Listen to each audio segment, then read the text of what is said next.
बात है बच्चों थर्ड, ये आपने बहुत बार सुना है, मोलैरिटी। प्लस वन में जिन बच्चों को गलती से पढ़ने का मौका मिला था उनको ध्यान होगा ही। मोलैरिटी लिखते हैं, इसको लिखते क्या पहले समझाता हूं। मोलैरिटी के बच्चों number of moles of solute, अब मास की बात नहीं करेंगे, वॉल्यूम की बात नहीं करेंगे, सोल्यूट के लिए क्या बोला मैंने, number of moles of solute which is present per liter of the solution or dissolved per liter of the solution is called molarity। Simple भाषा में सोल्यूट के मोल्स जिसको हम 1 लीटर सोल्यूशन में डिजोल्व कर देंगे, जो वैल्यू आएगी उसको क्या बोलते हैं बच्चों, मोलैरिटी। ठीक, एक बार लिखते हैं definition. It is defined as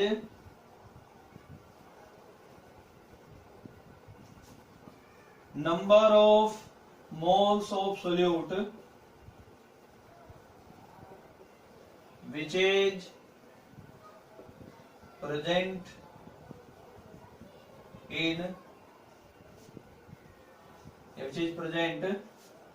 per liter of the solution। अगर आप मैथमेटिकली इसका फॉर्मूला लिखते हैं तो मैं फॉर्मूले के हिसाब से जो लिखा उसी को फॉर्मूले में कन्वर्ट करना बच्चों, क्या ऊपर लिख देंगे number of moles of solute by में क्या volume of solution in litre. Plus one में 9th क्लास में आपने मोल्स निकालने सीखे थे अलग अलग तरीके से, हम यहाँ यूज कर लेंगे। ज्यादातर ये तरीका यूज होगा बच्चों, जिसके मोल निकालने उसका गिवन मास बाय में जो सोल्यूट हम लेके चल रहे हैं उसका मॉलिक्यूलर मास, ये गिवन होगा, ये आपको आता है निकालना एटॉमिक मास का सम करके। वॉल्यूम लीटर में लेना है आपको आता है, लेकिन फिर भी समझा रहा हूं। कई बच्चे कहेंगे सर हमारा तो लेवल हाई है, छोटी बात कर रहे हो, कर देते छोटी बात, कोई दिक्कत नहीं। 1 लीटर में 1000 मिलीलीटर होते हैं, और ऐसे बच्चों 1 लीटर में 1000 सेंटीमीटर क्यूब होते हैं, यानी कुल मिला के कहीं भी अगर मिलीलीटर का लीटर बनाना है तो 1000 से डिवाइड करना है बच्चों, आपने भाग देना है। ऐसे ही सेंटीमीटर क्यूब का अगर लीटर बनाना है तो उसको भी आपने 1000 से डिवाइड करना है। समझ आया यहां तक? चलिए अभी एक मोलैरिटी पे मैं क्वेश्चन करके दिखाता हूं, फिर मैं आपको बहुत सारे क्वेश्चंस और नोट्स भेजूंगा, वहां से आपने प्रैक्टिस करनी है। तो पहला क्वेश्चन है बच्चों बड़ा आसान सा, कई बच्चों का आता भी होगा। Calculate molarity of 20 gram sodium hydroxide in a solution of volume 500 millilitre. क्या बोला मैंने, calculate molarity of 20 gram NaOH in A solution of volume 500 ml। तो ये तो किसी को कंफ्यूजन नहीं बच्चों, ये सोल्यूट ही होगा NaOH और ये वॉल्यूम ही होगा, बिल्कुल पक्का रखना। ml मतलब वॉल्यूम, जिसको कुछ भी समझ नहीं आता है, और ये NaOH मतलब सोल्यूट होगा, ये मान रखा है इसका। तो पहला काम क्या करना है आपको बच्चों, फॉर्मूले के हिसाब से नंबर ऑफ मोल्स निकालने हैं। तो शुरू करते हैं, पहली चीज आपको मोल्स चाहिए। तो कितना मास गिवन है 20 बाई में क्या करेंगे, मोल निकालेंगे NaOH। सबको याद होगा, नहीं है तो बच्चों याद करना है। 1 से लेके मतलब एटॉमिक नंबर 1 से लेके 30 तक एलिमेंट याद हो, उनके एटॉमिक मास याद हो। सोडियम का एटॉमिक मास 23, ऑक्सीजन का 16, हाइड्रोजन का 1, सम कर देंगे क्या आएगा बच्चों 40। हट गया ये 1/2 यानी कि 0.5। पहला काम समझ आया बच्चों, मोल गिवन मास को मॉलिक्यूलर मास से डिवाइड किया। और क्या चाहिए आपको, वॉल्यूम। वो कैसे आएगा, देखो गिवन है ना 500 ml, वॉल्यूम आपको लीटर में लेना है, तो इसको किससे डिवाइड करना है बच्चों, 1000 से डिवाइड करना आपने। ये कट गया, कितना आ गया 0.5 लीटर। यहां तक किसी को डाउट हो, पहले मैंने मोल निकाला है, फिर वॉल्यूम को बच्चों किस में लिया है, लीटर में लिया है। और फॉर्मूले को रख देंगे यहाँ पे, तो मोलैरिटी क्या आ जाएगी, नंबर ऑफ मोल्स 0.5।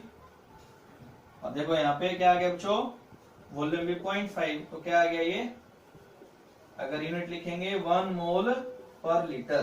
कैसे आया, ऊपर मोल है नीचे वॉल्यूम है, ये लिख सकते हो, या आप इसकी यूनिट लिख सकते हो बच्चों मोलर, या यूनिट लिख सकते हो आप कैपिटल M, यानी मोल पर लीटर आए, मोलर लिखा है, कैपिटल M लिखा है, वो सब किसको रिप्रेजेंट करेंगे बच्चों? मोलरिटी को। कोई डाउट हो तो आप बाद में पूछ लेना, इससे बाद का मतलब क्या वो समझ गए ना आप वहीं पे ग्रुप में। कहीं लिखा है सेंटीमोलर सॉल्यूशन, सेंटी मतलब 100, तो इसको अगर हम 100 से डिवाइड कर देंगे तो ये मोलर सॉल्यूशन में चेंज हो जाएगा। कहीं लिखा है बच्चों मिली मोलर सॉल्यूशन, क्या बोला मैंने? मिली मोलर सॉल्यूशन। इसको मिली मतलब 1000, 1000 से भाग दे दोगे आप तो किस में चेंज हो जाएगा? ये मोलर सॉल्यूशन में। सेंटीमोलर को 100 से डिवाइड करने पर मोलर बनेगा, मिली मोलर को 1000 से 1000 से डिवाइड करने पर वो मोलर के अंदर क्या हो जाता है बच्चों? चेंज हो जाता है। अब एक टाइप का और क्वेश्चन इस पे मैं आपको करके बताता हूं। मान लो बच्चों ये आ गया 3.011 into 10⁻23 molecules of NaCl is dissolved in 100 centimetre cube of solution. तो क्या करो? फाइंड करो इसके लिए मोलरिटी, फाइंड मोलरिटी। तो कैसे करेंगे? बहुत इजी है बच्चों। कहोगे सर आपको तो इजी लगता ही है, आपको लिए भी इजी है, आप सबके लिए भी इजी है। पहले क्या करना है बच्चों? मोल निकालना। बट यहाँ मास नहीं दे रखा है, यहाँ क्या है? मॉलिक्यूल्स है, तो कोई निश्चय भी आ जाएगा। आप सबने सुना होगा एवोगैड्रो मॉलिक्यूल है, चाहे जिसके भी, उसके अंदर कितने मोल होते हैं? 1। अपने को कितने में निकालने हैं? 3.011 into 10⁻23 निकाल लेंगे। 1 अपॉन में 6.022 into 10⁻23, 3.011 into 10⁻23। ये तो गया। ये कितने में चला जाएगा बच्चों? 2 पे। कितने मोल आ गए? 0.5। समझ आया ना सबको? एवोगैड्रो के अंदर 1 मोल है, जितने आपको मॉलिक्यूल गिवन उसमें मोल निकालिए, क्योंकि मोलरिटी में पहली चीज क्या चाहिए? मोल चाहिए। यहाँ मास नहीं है इसलिए हमने इसका यूज किया। लीटर में चेंज करो, इसको 1000 से भाग दे दो बच्चों, यहाँ पे ये कट जाएगा 0.1 लीटर, तो आपकी मोलरिटी आ जाएगी। यहाँ से नंबर ऑफ मोल्स कितने हैं? 0.5। वॉल्यूम कितना है? 0.1। क्या आ गया? 5 मोल पर लीटर। आया समझ? तो इसको आपने अच्छे से प्रैक्टिस करनी है सब बच्चों ने।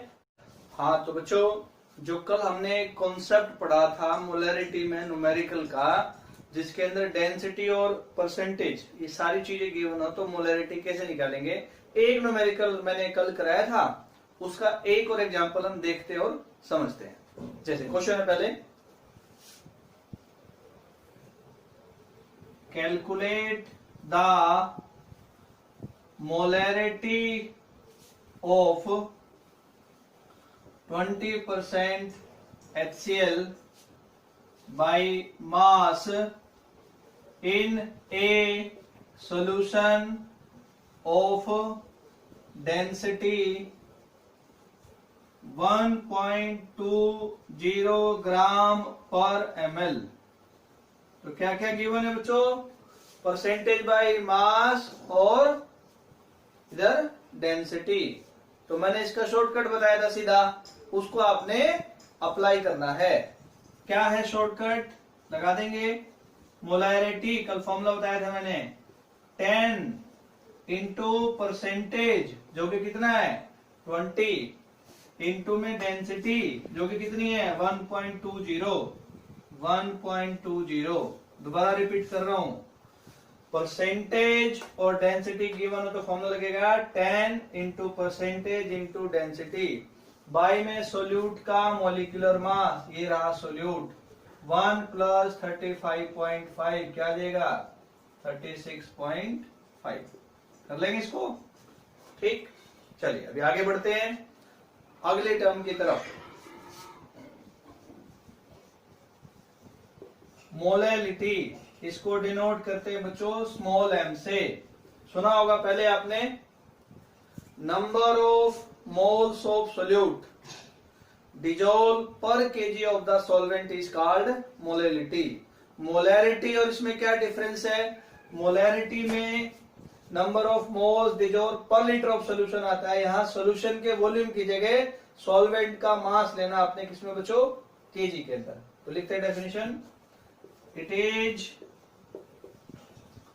Defined as number of moles of solute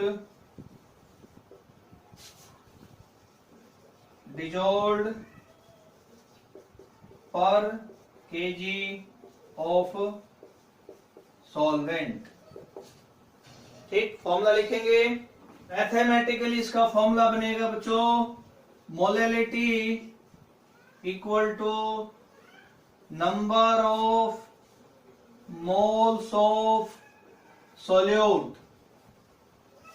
क्या बोला मैंने, number of moles of solute upon में mass of solvent in KG. KG में सॉल्वेंट का मास लेना, एक न्यूमेरिकल बताते हैं इसमें आपको, ये आ जाए। Calculate molality of 10% sodium hydroxide by mass. क्या गिवन है आपको, 10% NaOH बाई मास गिवन है। आपने उस NaOH की क्या फाइंड करनी है बच्चों, मोलैलिटी। तो फॉर्मूले के हिसाब से पहले क्या चाहिए, मोल। तो इस 10% से क्या निकालेंगे, तो 10% को अगर लिखते हैं तो क्या लिख देंगे, 10 ग्राम NaOH इन 100 ग्राम सोल्यूशन। ये पढ़ाई है पहले आपने, ठीक है। इसके मोल बनाने ना पहले सोल्यूट के, जो कम होता है सोल्यूट होता है। गिवन मास 10, मॉलिक्यूलर जोड़ दो 23, O का 16, हाइड्रोजन का 1, क्या आ गया जोड़ के 40, 1/4 कितना आ गया बच्चों, 0.25। समझ आया, 0.25। फिर क्या चाहिए, सॉल्वेंट का मास केजी के अंदर। कई बच्चे यहाँ 100 पुट करेंगे, 100 ग्राम बच्चों सोल्यूशन का मास है, आपको सॉल्वेंट का चाहिए। तो 100 में से 10 को माइनस कर देंगे, कितना आ जाएगा, 90 ग्राम। समझ गए ना, solvent solution minus solute, solvent है 90 ग्राम आया है। इसका आपने किलोग्राम बनाना है, तो इसको आप 1000 से भाग देंगे, सबको पता ही है 1 किलोग्राम में 1000 ग्राम। यहां से मोल्स आ गए बच्चों, सॉल्वेंट का मास आ गया, फॉर्मूले में रख देंगे इसको आप। तो मोलैलिटी आ जाएगी क्या, नंबर ऑफ मोल्स बाय में सॉल्वेंट का मास। ये इधर लिख रहा हूं मैं, तो क्या आ जाएगा, इतना मोल पर केजी। मोल पर केजी यूनिट लिख सकते हो, यूनिट, या फिर आप इसकी यूनिट लिख सकते हो बच्चों मोलल, या लिख सकते हो स्मॉल m, कैपिटल M नहीं, वो मोलैरिटी हो जाएगी। आया समझ, ठीक। एक और टाइप का इसी पे न्यूमेरिकल देखते हैं।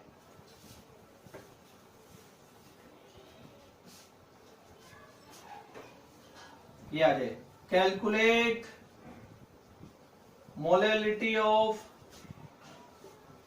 2 मोलर, मोलर बोला मैंने, मोलर मतलब molarity, aqueous solution of acetic acid CH3COH, और सॉल्यूशन की डेंसिटी गिवन है, whose density is 1 ग्राम पर ml। आपको गिवन है बच्चों मोलैरिटी और सॉल्यूशन की डेंसिटी, उसके हेल्प से आपने क्या बताना है, मोलैलिटी। स्टार्ट करते हैं। मोलैलिटी में पहली चीज क्या चाहिए बच्चों, नंबर ऑफ मोल्स। तो देखते हैं पहली चीज नंबर ऑफ मोल्स। इससे 2 मोलर का मतलब मोलैरिटी 2 हो गई, क्या लिख देंगे, 2 मोल्स ऑफ सोल्यूट। सोल्यूट क्या है, एसिटिक एसिड। क्या बोला मैंने, 2 moles of acetic acid. Molarity का मतलब कितने लीटर सोल्यूशन में, 1 लीटर, या मिलीलीटर में चेंज करना है तो 1000 ml सोल्यूशन में। पहली लाइन समझ आई। मोल निकालने के लिए मैंने मोलैरिटी को चेंज कर लिया, मोल आगे 2। मास चाहिए, सॉल्वेंट का मास नहीं है, कोई बात नहीं, जो चीजें उनका यूज करते हैं, सोल्यूशन की डेंसिटी है। क्या लिखेंगे, डेंसिटी ऑफ सोल्यूशन 1 ग्राम पर ml। फिर क्या आपके पास, वॉल्यूम ऑफ सोल्यूशन कितना है बच्चों, 1000 ml। तो मास ऑफ सॉल्यूशन क्या लिख सकते हैं आप, density equal to mass by volume. तो मास क्या आएगा, डेंसिटी इनटू में वॉल्यूम, ml से ml गया, कितना मास आ गया सॉल्यूशन का, 1000 ग्राम। कोई डाउट है बोलो यहां तक। मैं यहां से डेंसिटी और वॉल्यूम का यूज करते हुए सॉल्यूशन का मास निकाल रहा हूं, लेकिन आपको मास चाहिए सॉल्वेंट का। तो अगर हम सोल्यूट का मास निकाल रहे हैं तो सॉल्वेंट का मास आ जाएगा। सोल्यूट का मास किससे आएगा, इस नंबर ऑफ मोल से आएगा। किससे आएगा, मोल से। मोल कैसे लिखते हैं, मोल इक्वल टू जिसका भी निकालना है सोल्यूट का, उसका गिवन मास बाई में क्या कर देंगे, मोलिकुलर मास। तो एसिटिक एसिड का मोलिकुलर मास, कार्बन का 12, 3 बार हाइड्रोजन है 3, फिर कार्बन का 12, ऑक्सीजन का 16, इसका 16, इसका 1, जोड़ेंगे कितना आएगा बच्चों, 60 आ जाएगा।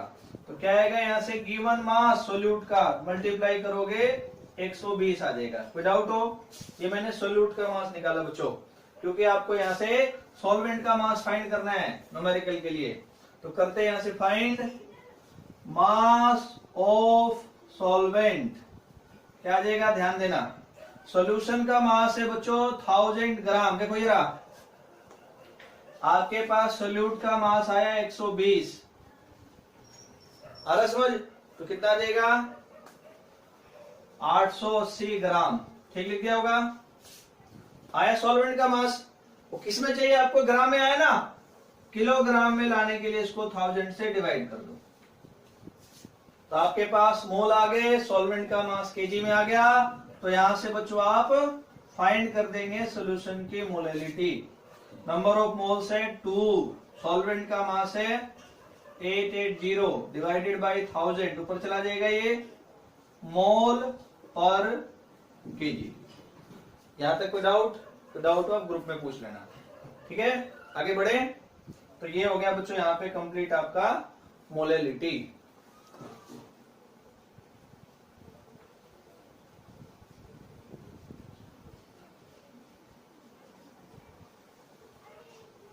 अगली चीज है बच्चों नॉर्मेलिटी। नॉर्मेलिटी क्या है, number of gram equivalent of solute dissolve per litre of the solution. Molarity और इसमें क्या डिफरेंस है, मोलैरिटी में नंबर ऑफ मोल्स थे पर लीटर सॉल्यूशन में, या नंबर ऑफ ग्राम इक्विवेलेंट से पर लीटर सॉल्यूशन में। तो क्या लिखेंगे, number of gram equivalent of solute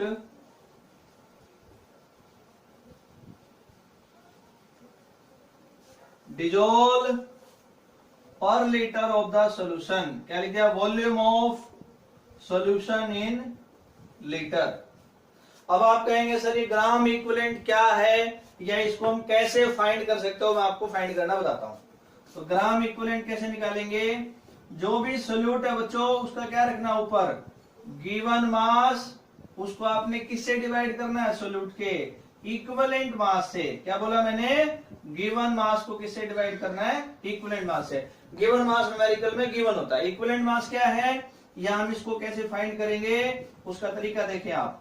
equivalent mass कैसे आता है, किसी भी सोल्यूट का बच्चों मॉलिक्यूलर मास, क्या बोला मैंने, मॉलिक्यूलर मास बाई में एन फैक्टर। मॉलिक्यूलर मास भी आपको समझ आता है, रह गया क्या, एन फैक्टर। तो ये एन फैक्टर हर एक सोल्यूट का अपना अलग अलग होता है। जैसे कोई एसिड है, तो एसिड कौन सा आयन देते हैं, H पॉजिटिव आयन। तो कोई भी एसिड जितने H पॉजिटिव आयन देता है वो उसका एन फैक्टर है, जिसको हम बोलते हैं सिंपल भाषा में बेसिसिटी। जैसे HCl के लिए एन फैक्टर 1 होगा, H2SO4 के लिए बच्चों 2 होगा। ठीक समझ रहे हैं आप। कुछ और एग्जांपल बताता हूं मैं एसिड में ही। बोरिक एसिड H3BO3 देखने में 3 है, लेकिन एन फैक्टर क्या होगा इसका, 1 होगा। H3PO3 इसका एन फैक्टर 3 होगा। ठीक हो गया, ये हो गया बच्चों एसिड का काम, एन फैक्टर। बेस, बेस क्या देते हैं, समझ आया, एसिड जितने H पॉजिटिव आयन देगा वो उसका क्या होगा बच्चों, एन फैक्टर होगा। बेस में क्या होगा, जितने वो OH आयन देगा, जिसको आप बोलते हैं एसिडिटी, वो उसका एन फैक्टर होगा। जैसे आपने लिखा कैल्शियम हाइड्रोक्साइड, कितने OH है इसमें, 2 है, एन फैक्टर 2 होगा। आपके पास है कोई मेटल, तो मेटल में सीधा एन फैक्टर क्या होगा बच्चों, जो उसकी वैलेंसी होगी। बैठ जाता हूं, एन फैक्टर क्या होगा, जो उसकी वैलेंसी होगी। मान लो आपके पास है मेटल पोटेशियम, 19 इलेक्ट्रॉन हो गए, 2 8 8 1, एक वैलेंसी आई n फैक्टर 1। n फैक्टर भी और बताऊंगा कुछ चीजों के, मैं फॉर्मूला रिवाइज करा देता हूं। नॉर्मलिटी क्या है? Number of gram equivalents of solute dissolve per litre of the solution. Gram equivalent कैसे फाइंड होगा? Given mass by equivalent mass. Equivalent mass कैसे आएगा? Molecular mass by n factor. n factor acid का जितने H positive ion देगा, HCl के लिए जैसे 1, H2SO4 के लिए 2, जितने H है, बोरिक एसिड एक्सेप्शन है, 1 आएगा, H3PO3 3 H है, तो n फैक्टर आपका इसका क्या आएगा बच्चों? 3। ऐसे ऐसे 1 मिनट, H3PO3 के लिए ना O2, ठीक है। इसको छोड़ते हैं एक बार, ये आगे की बात है फिर करेंगे। ये ठीक हो गया यहाँ तक, बस ये ठीक है। एग्जांपल, बेस में जितने OH आयन देता है, मेटल के लिए जितने वैलेंसी है। तो आपने जब भी नॉर्मेलिटी का न्यूमेरिकल करना है बच्चों, कैसे करना? पहले यहां से फॉर्मूला तो यही है जो है, लेकिन पहले आपने n फैक्टर निकालना है, ये सब जैसे बताया मैंने।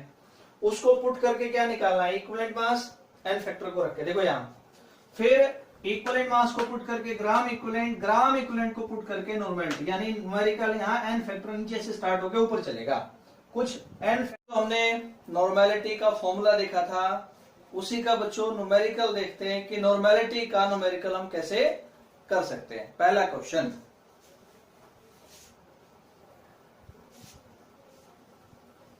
Calculate normality of 63 gram oxalic acid in a solution of volume 250 millilitre. क्या बोला मैंने? Calculate normality of 63 gram oxalic acid in a solution of volume 250 ml। Oxalic acid का फॉर्मूला आपको आता ही होगा, मैं फिर भी लिखता हूं, COH 2 बार यानी ट्वाइस 0.2 H2O। तो जैसे आपको याद होगा, मैंने कल समझाया था कि नॉर्मेलिटी का न्यूमेरिकल बच्चों हमेशा कहां से स्टार्ट करना? अपने n फैक्टर से। तो हम स्टार्ट करेंगे यहीं से, n फैक्टर। नाम लिखा है पहले ये ऑक्जेलिक एसिड, तो एसिड का n फैक्टर क्या होता है? कितने वो H पॉजिटिव आयन देगा? 1 2, है ना। हाइड्रेट वाटर नहीं लेना है n फैक्टर में, ना वो एसिड में लेना है, ना बेस में लेना है, ना साल्ट में लेना है, क्योंकि हाइड्रेट वाटर फॉर्मूले का पार्ट है। बात समझ आई ना? आपने एसिड में H पॉजिटिव आयन देखना है, बेस में OH आयन देखना है, हाइड्रेट वाटर के को कभी भी n फैक्टर में काउंट नहीं करना है। तो यहाँ कितने H है? 1 और 1 2, तो n फैक्टर क्या आएगा बच्चों? 2 आया समझ? नीचे से बोला था ना न्यूमेरिकल शुरू होगा। फिर क्या निकालना है? Equivalent mass. इसका क्या फॉर्मूला बच्चों? मॉलिक्यूलर मास बाय में n फैक्टर।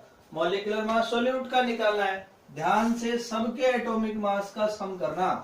कार्बन का मास 12, O का 16, इसका भी 16, जोड़ करके 32। हाइड्रोजन का क्या आ गया? 1 आ गया। 1 2 बार ये चीज 2 से मल्टीप्लाई कर दो, समझ आया? 1 का ये 2 बार तो 2 लिख लिया, प्लस अब ये छोड़ना नहीं मास में, इसको इसलिए कराया मैंने, ये फॉर्मूले का हिस्सा है ना, ये n फैक्टर में नहीं आया, इसलिए इसका मास लिखना, प्लस 2। हाइड्रोजन 2 बार है तो 2, O का कितना? 60, सबको जोड़ देंगे, ये 45 आएगा, 2 से मल्टीप्लाई होके 90 आ जाएगा बच्चों, ये 36, क्या आएगा टोटल? 126। आप करके देख लें। मॉलिक्यूलर मास 126 अपॉन में 2 क्या आ गया? 63। ये आ गया इक्विवेलेंट मास। n फैक्टर पर इक्विवेलेंट मास। फिर क्या निकालेंगे? Number of gram equivalent. कैसे आएगा? Given mass by equivalent mass. Given mass कितना है सॉल्यूट का?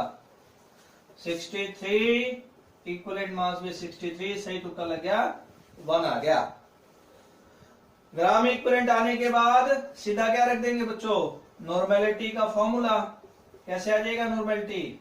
Number of gram equivalent 1 upon में volume of solution in litre. 250 ml है ना, लीटर बनाने के लिए बच्चों इसको 1000 से डिवाइड कर दो। कट गया ये? क्या आ गया आंसर? 4। 4 ग्राम इक्विवेलेंट पर लीटर। क्या बनेगी यूनिट? 4 ग्राम इक्विवेलेंट पर लीटर। ऊपर ग्राम इक्विवेलेंट, नीचे लीटर। या और क्या लिख सकते हैं आप? लिख सकते हैं यूनिट 4 नॉर्मल भी लिख सकते हैं, ऐसा लिख करके 4 नॉर्मल। या और क्या लिख सकते हैं? 4 कैपिटल एन, नॉर्मल या कैपिटल एन। आया समझ? ये एक टाइप है। इसी में बच्चों दूसरे टाइप पे आते हैं। Calculate normality of 40% calcium hydroxide by mass in a solution of density 2.0 gram per centimetre cube. दोबारा बोल देता हूं statement. Calculate normality of 40% calcium hydroxide base है by mass in a solution of density 2 gram per centimetre cube. पहला काम क्या है बच्चों? एन फैक्टर निकालना है। क्या निकालना है? N factor.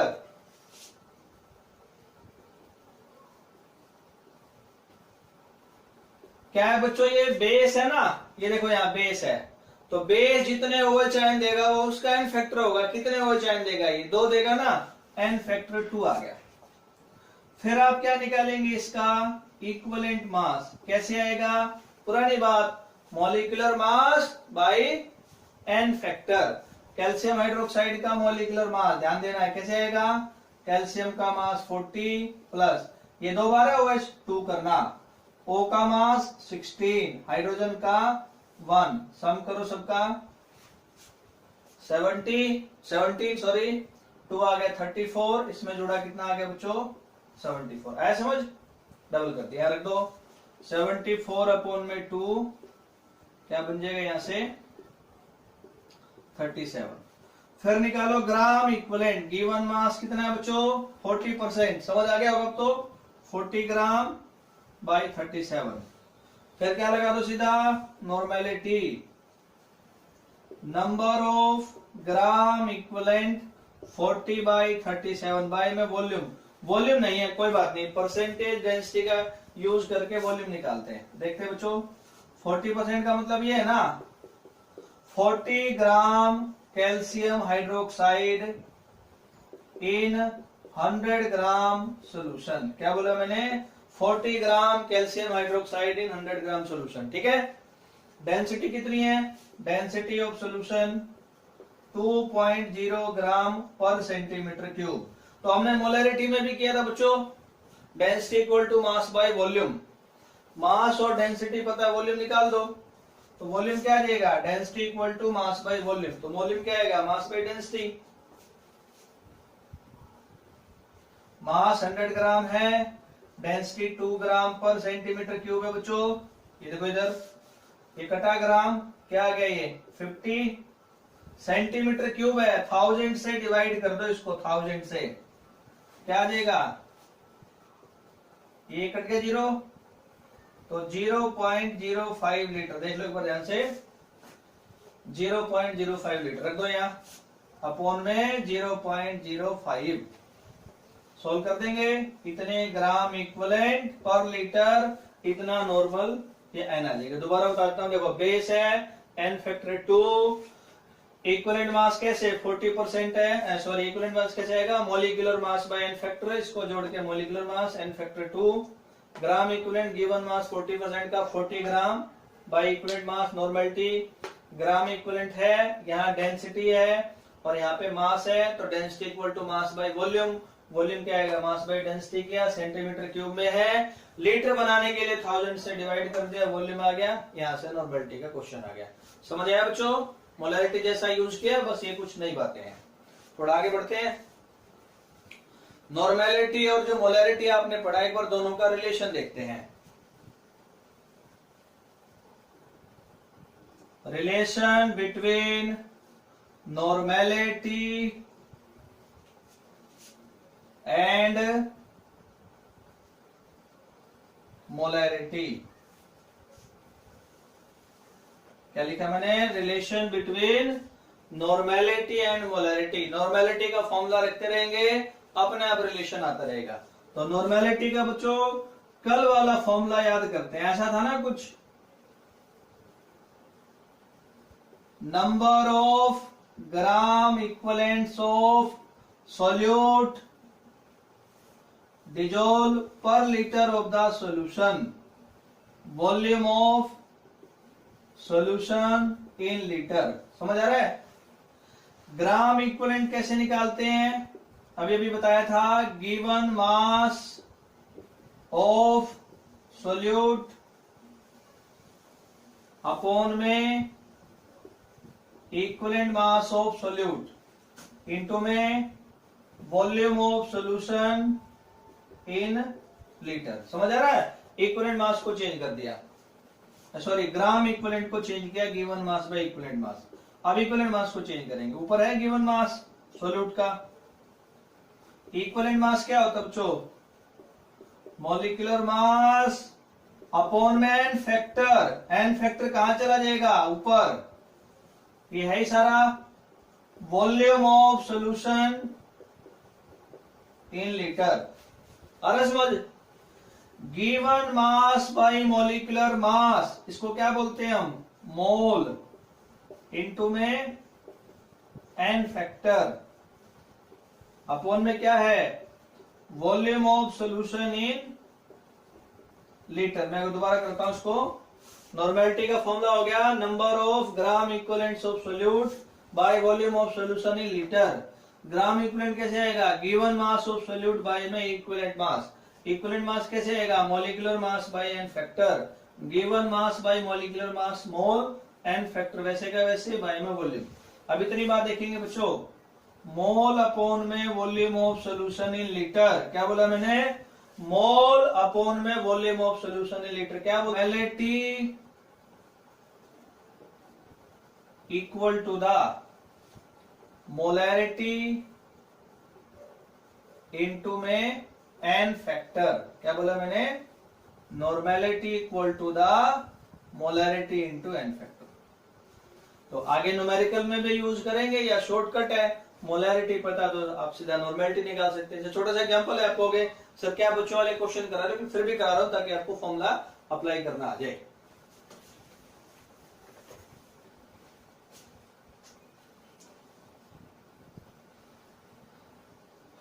Calculate normality of 5 molar solution of sulphuric acid. क्या लिख दिया है? नॉर्मेलिटी बतानी है आपने 5 मोलर सॉल्यूशन है किसका बच्चों? सल्फ्यूरिक एसिड का। तो क्या होगा आंसर? सीधा लिखो formula, normality equal to molarity कितनी है? 5 एन फैक्टर। सल्फ्यूरिक एसिड है ना, तो एसिड का एन फैक्टर क्या आएगा? जितने एच देगा 2 देगा ना ये, तो नॉर्मेलिटी क्या आ गई इसकी? 10 आ गई। आया ये समझ? If 2 or more solution of same substances या बोल दो बच्चों नॉन रिएक्टिंग सब्सटेंसेज। कहने का मतलब है एसिड के साथ एसिड या बेस के साथ base are mix, then we use molarity equation to find, सीधा लिखो मोलैरिटी इक्वेशन का यूज करेंगे। बात खत्म। दोबारा बोलता हूं बच्चों, अगर दो हमने सॉल्यूशन लिए सेम सब्सटेंस के, मतलब एसिड के साथ एसिड मिक्स किया या बेस के साथ बेस मिक्स किया, इसको हम नॉन रिएक्टिंग सब्सटेंस भी बोलते हैं, तब वहां पे मोलैरिटी इक्वेशन यूज करते हैं। ये इक्वेशन क्या है, कैसे यूज करते हैं उसको बताता हूं। मान लो मैंने लिया एसिड 1 मिक्स किया, इसमें एसिड 2 सेम हो गए, दोनों का मिला के एक मिक्सचर आ गया, तो मोलैरिटी इक्वेशन क्या? मान लिया पहले एसिड के लिए मोलैरिटी है M1, वॉल्यूम है V1, दूसरे के लिए molarity M2, volume V2। Mixture के लिए मोलैरिटी क्या बच्चों, M3, वॉल्यूम क्या होगा V1 पहले का V2 दोनों का जोड़ करके वॉल्यूम क्या आएगा V1 प्लस V2। यानी जो M3 निकालना है मिक्सचर का क्या आ जाएगा M1 V1 plus M2 V2 upon V1 plus V2। मैं बता देता हूं दोबारा, फिर मैं इसके आगे आ गया हूं। M3 क्या आएगा M1 V1 plus M2 V2 V1 plus V2। Base में बेस हो तो भी ऐसे अप्लाई करना, और अगर ये दोनों डिफरेंट हो मतलब एसिड में बेस मिक्स करेंगे तो वहां नॉर्मेलिटी इक्वेशन का यूज करना। इफ अगर दोनों सब्सटेंस क्या है डिफरेंट है, if substances are different then use normality equation. मैंने क्या बोला, डिफरेंट का मतलब एसिड के साथ जैसे बेस मिक्स कर दिया। देखेंगे इसको, यहां लिखेंगे N1V1 इक्वल टू N2V2। जैसे मान लो ये बच्चों लेट किया, ये एसिड के लिए हो गया नॉर्मेलिटी वॉल्यूम, ये बेस के लिए हो गया। आप ऐसे मान सकते हो बेस के लिए हो गया, ये एसिड के लिए। आए यहां तक समझ? ठीक, इसकी प्रैक्टिस करनी है, फिर अगली क्लास में बच्चों इसके बाद थोड़ा सा आगे पढ़ेंगे। सबको बाय बाय। बच्चों आगे बढ़ते हैं, molarity equation for reaction between two reactants. क्या बोला मैंने? Molarity equation for reaction between two reactants. ये क्या है? M1V1 डिवाइडेड बाय N1, बताता हूं अभी, M2V2 डिवाइडेड बाय N2। ये सारी चीजें बच्चों मान लो जो रिएक्टेंट एक है पहला है, ये सारी चीजें किसके लिए? जो रिएक्टेंट दूसरा है उसके लिए। मोलैरिटी वॉल्यूम पहले रिएक्टेंट का, मोलैरिटी वॉल्यूम दूसरे रिएक्टेंट का, नंबर ऑफ मोल्स पहले रिएक्टेंट के लिए, नंबर ऑफ मोल्स दूसरे रिएक्टेंट के लिए। N1 क्या है? Number of moles of reactant 1। N2 क्या बच्चों? Number of moles of reactant 2। Reactant 1 reactant 2। Clear? ऐसे बच्चों कहीं लिखा है मिली इक्विवेलेंट्स।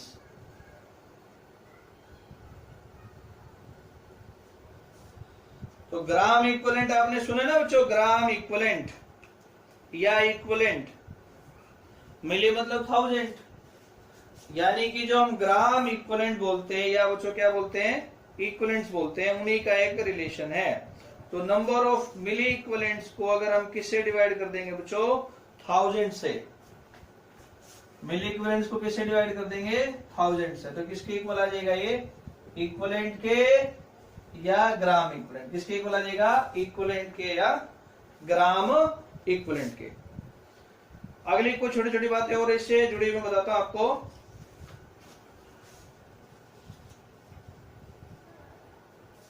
अगर कोई मान लो हमने रिएक्शन की बात करी बच्चों, रिएक्शन में हम ऐसा बोल सकते हैं number of milli equivalents of reactant. क्या बोला मैंने? Number of milli equivalents of reactants equal to number of milli equivalents of products. जो कहने का मतलब ये बच्चों, रिएक्टेंट के मिली इक्विवेलेंट्स किसके इक्वल होंगे? प्रोडक्ट के मिली इक्विवेलेंट के इक्वल होंगे। कुछ छोटी छोटी बातें और इसी से रिलेटेड। अगर हमने एक एसिड को एक बेस के साथ मिक्स किया तो उनमें से जो एक्सेस में होगा, मान लो एसिड है 1 लीटर और बेस है मान लो बच्चों 5 लीटर, तो उस मिक्सचर का जो मिली इक्विवेलेंट होगा कैसे आएगा? जो चीज एक्सेस में है उसके मिली इक्विवेलेंट में से जो चीज कम है उसका सब्सट्रैक्शन करना, अगर एसिड और बेस को हमने आपस में मिक्स किया। समझ आया? जो चीज ज्यादा है उसके मिली इक्विवेलेंट में से कम वाले का सब्सट्रैक्शन करना है। इसको भी लिखेंगे, if an acid is mix with a base then milli equivalents of mixture, क्या बोल रहा हूं मैं, milli equivalents of mixture is difference in milli equivalents of excess substance, excess समझ गए ना, जो ज्यादा है, excess substance and which is present in less amount।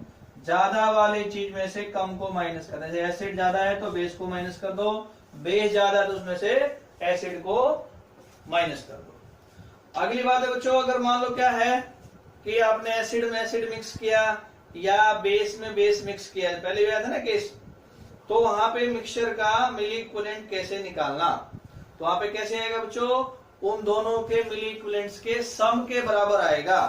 Acid में एसिड मिक्स हो या बेस में बेस मिक्स हो तो मिली इक्विवेलेंट्स मिक्सचर का कैसे आएगा, दोनों के सम के बराबर आएगा, क्योंकि वो रिएक्ट नहीं करते हैं, ये रिएक्ट करते हैं एसिड और बेस, इसलिए यहाँ पे डिफरेंस लेना। तो इसको भी लिखते हैं,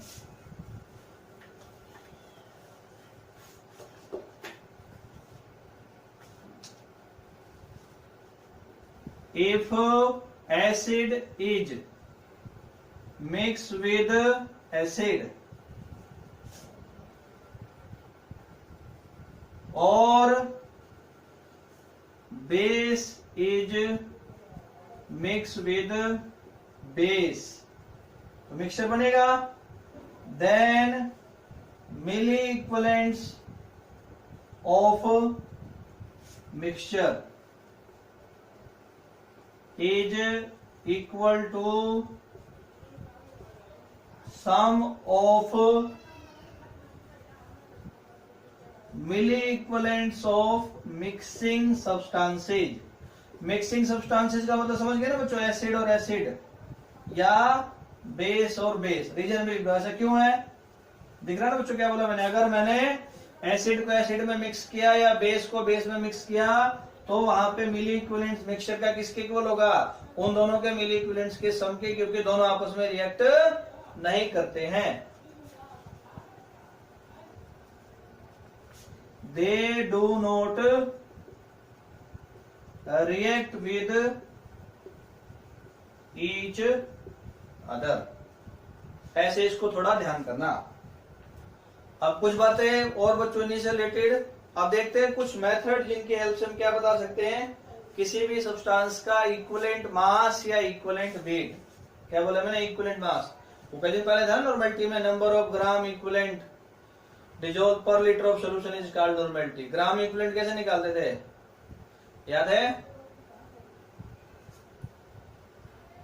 number of gram equivalents of solute given mass by equivalent mass. तो वो जो आपने पढ़ी वो सारी चीजें उन्हीं को यहाँ देखते हुए हम क्या करेंगे बच्चों, इक्विवेलेंट मास या इक्विवेलेंट वेट कैसे फाइंड कर सकते हैं उसका तरीका देखें।